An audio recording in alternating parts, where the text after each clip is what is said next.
Hello everybody, this is Gregory with How I Lost Over 100 Pounds and I've kept it off for 30 plus years, where there should be no hesitance in your weight loss and maintenance. Today I'm going to start a series tentatively titled 20 Things That I Do to Maintain My Weight. And today is tea, in particular colored teas. Now before I begin, if you need help with weight loss, especially from the psychological point of view, contact me through the Clarity FM link found here in the episode notes.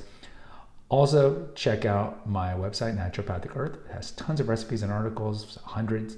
Check out my 2 books, my podcast, The Awakened Man, which I release 2 or 3 episodes weekly. And if you appreciate my content, there is a link for PayPal.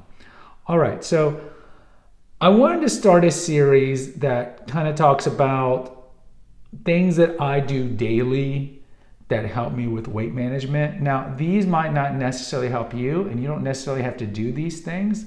But this YouTube channel is subjective. It's just things that have helped me in the past for the last 30 years to keep my weight down. And so I just want to give you some of these tips. And today is green tea.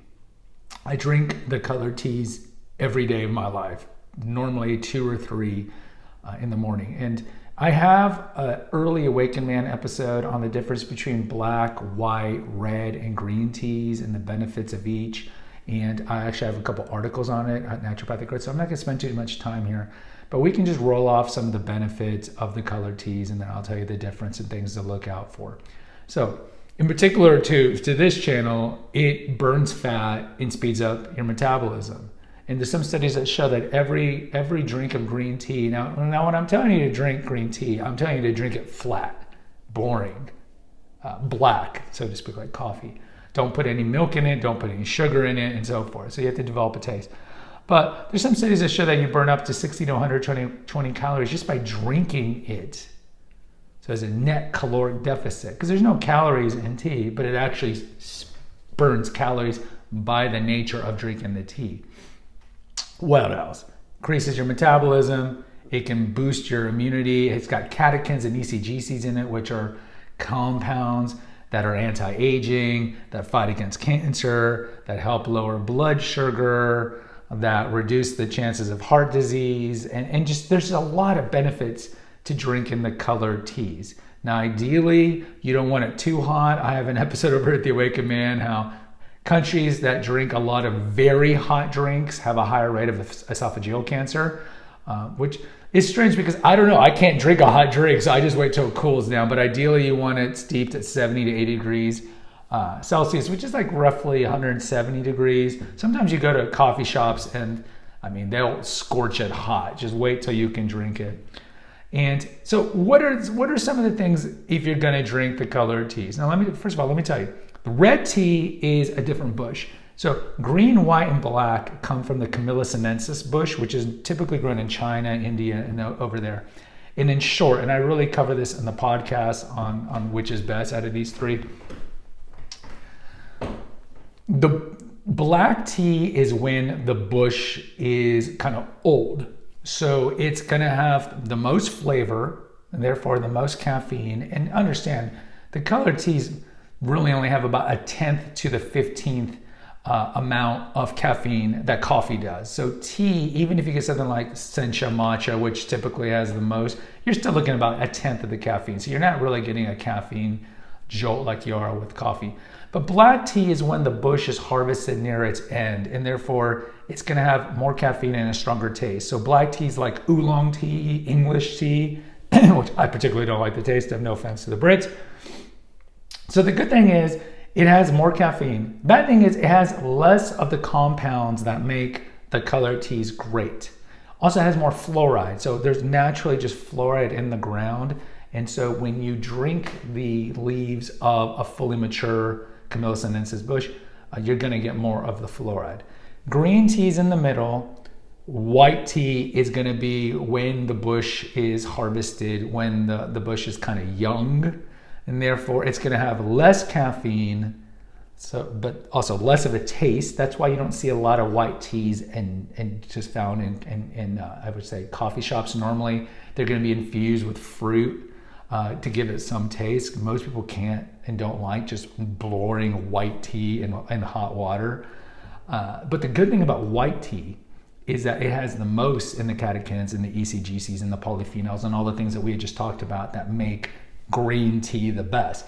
Now, the reason green tea is kind of the more famous one is because it has the taste and it has a decent amount of caffeine, again, a tenth, but you're still getting the taste, but you're still getting the benefits. Whereas white tea has all the more benefits, but doesn't taste that good. And black tea, you're not getting as many of the benefits. And also with white tea, you're getting less of the fluoride because the plant is younger. So what would I tell you? I would tell you to get organic because it's not going to be sprayed with pesticides. It might be a little more expensive. I would tell you also, look on the box. Like there's a great store in America called the Spice and Tea Exchange, and they'll have like 50 different flavors of teas and you can smell and so forth. But you got to look at the back because lots of times they do put natural flavors in there. So if you see like a chocolate cookie black tea, cookie dough black tea, just understood it. There's fake flavors in it and make it taste like cookie dough. So I would typically go, like if you're gonna go with the greens, go with the emeralds, go with the jades, but go with ones that if you look on the back, it's just the green tea, whatever it is. I particularly like matcha, which is a Japanese green tea. It has that really vibrant green color and it has a little more caffeine, and I drink it plain. Swamp water is what I like to call it. When I go to a coffee shop every day, I'm like the only guy who orders it. They even tell me it's like everybody gets a matcha latte or whatever. I just get it's like swamp water. When I'm at home, I do get Rishi. I mix up the brands, but I do get Rishi, which is a matcha, which comes in the packets already.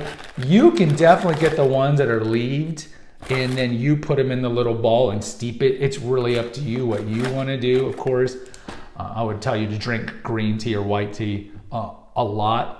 And again, given the caffeine, you can even drink it late. I mean, look, I'm the type that I just stop drinking or eating anything with caffeine past 3 o'clock, but some of you can drink coffee, at 10 p.m. and still go to sleep.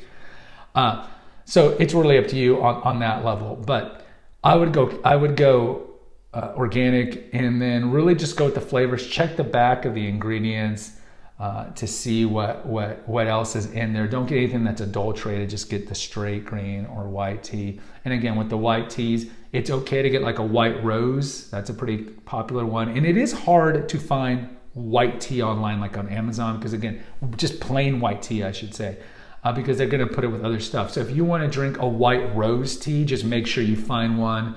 And there's a lot of good brands out there that will do it with no natural flavors. Also, if you look at like the powdered teas, just be careful because some of those, they do put sugar in them. So if you're getting like a matcha powder and you want to put it in scoops of it, just look on the back, because many of you are drinking this fasting, which I would recommend, of course, and you don't want to do anything that breaks your fast, even though, a couple of calories from sugar or stevia might not break your fast. I think it's just better to err on the side of caution and just develop a taste for plain tea with no sugar, no honey, no stevia, no fake anything in it, and just develop a taste. So these are the benefits of tea. I would really recommend that you drink these. Certainly, I drink the herbals in the afternoon, so I'll drink like a cinnamon, I'll drink a mint, I'll drink chamomile. Maybe we'll have a future episode. It's not going to be one of the top 20 things that I do to maintain my weight, but I'm starting with the ones that I do every day, and I am a huge proponent, advocate of drinking the colored teas, and I recommend you do so, and I'll help you with your weight loss and management, because it speeds up your metabolism, burns fat, and actually burns calories. So you should definitely implement it. Guys, post in the comments. Let me know if you are a big tea fan. Hit the notification, subscribe, and share button. Until next time, take care, God bless, and pray.